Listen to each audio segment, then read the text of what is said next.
আলাইকুম আসসালামু আলাইকুম রহমতুল্লাহ।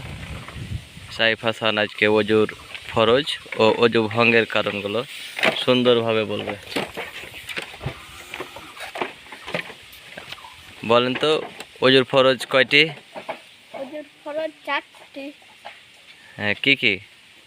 সমস্ত মুখ ধোয়া, দোনো হাতের কনুই সহ ধোয়া, মাথা মাসহ করা, দোনো পায়ের টাকনু সহ ধোয়া।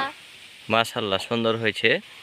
এবার অজু ভঙ্গের কারণ কয়টি? 4টি। পায়খানা প্রস্রাবের রাস্তা দিয়া কোনো কিছু বাইর হওয়া, মুখ ভরিয়া বমি হওয়া, শরীরের কোনো জায়গা হইতে রক্ত পুজু পানি বাহির হইয়া গড়া পড়া, থুতুর সঙ্গে রক্তের ভাগ সমান বা বেশি হওয়া, চিত বা কাত হইয়া হেলান দিয়া ঘুম যাওয়া, পাগল মাতাল অচেতন হইলে, নামাজের উচ্চস্বরে হাসিলে।